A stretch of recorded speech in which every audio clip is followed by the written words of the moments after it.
आज हम artificial intelligence के दौर में जी रहे हैं, एआई। हम बड़े गर्व से कहते हैं कि हमने ऐसी मशीनें बना ली जो खुद सोच सकती हैं, लेकिन सोचिए उन मशीनों को बनाने वाले इंसान का दिमाग कितना जटिल है, और उस दिमाग को बनाने वाला कौन है। जब कोई राष्ट्र ये भूल जाता है कि सत्य का मूल ईश्वर है, तो वह अहंकारी हो जाता है, वह परमाणु बम बनाता है, वह प्रदूषण फैलाता है। लेकिन जब हम मानवता के इस पहले नियम को मानते हैं, तो हम विनाशकारी विज्ञान की जगह कल्याणकारी विज्ञान की ओर बढ़ते हैं। मिसाइलें नहीं दागते, जैसे आज फिर थोड़े से दिन के शीत युद्ध के बाद, युद्ध विराम के बाद आज फिर से मिसाइलें दागी जाने लगी हैं। एक राष्ट्र के रूप में हमारी शिक्षा व्यवस्था ऐसी होनी चाहिए जो केवल नौकर पैदा न करे, बल्कि सत्य के खोजी पैदा करे। यदि हमारा युवा ये समझ ले कि ईमानदारी, परोपकार और न्याय सत्य विद्या के अंग हैं, तो भ्रष्टाचार अपने आप खत्म हो जाएगा, क्योंकि उसे पता होगा कि वह उस आदि मूल से कुछ भी छिपा नहीं सकेगा।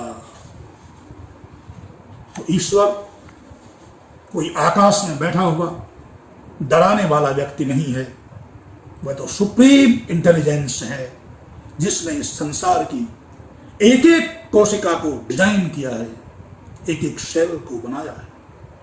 इस पहले नियम को मानने का मतलब है अपनी जड़ों की ओर लौटना।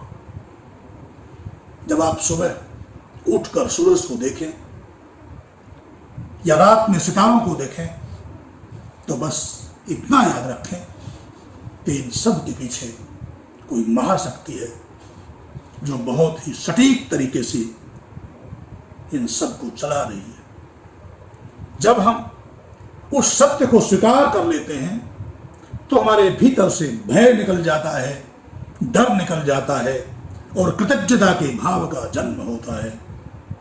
और जिस हृदय में कृतज्ञता होती है, वहीं सुख और शांति का वास होता है। अधिकांश लोग ये समझते हैं कि विज्ञान और धर्म अलग अलग हैं, लेकिन आर्य समाज का पहला नियम कहता है नहीं, विज्ञान व धर्म दोनों एक ही सिक्के के दो पहलू हैं।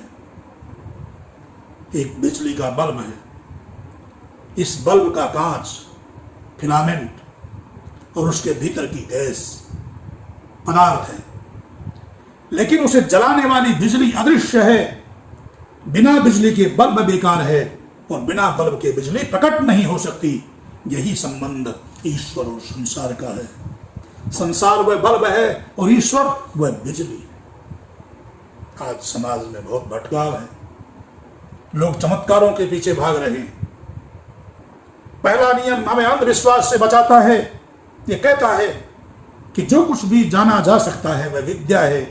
अगर कोई आपको डराकर या कुछ अजीब जादू करके चमत्कार दिखा रहा है, तो समझ लीजिए वह सत्य विद्या नहीं है।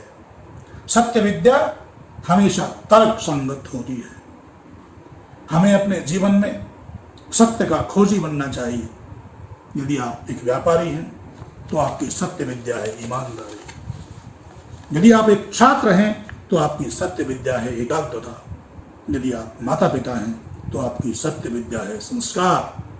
जब हम ये मान लेते हैं कि ईश्वर सत्य विद्या का मूल है, तो हम ज्ञान को बांटने में कंजूसी नहीं करते, क्योंकि ज्ञान बांटने से बढ़ता है और उसका स्रोत अनंत है।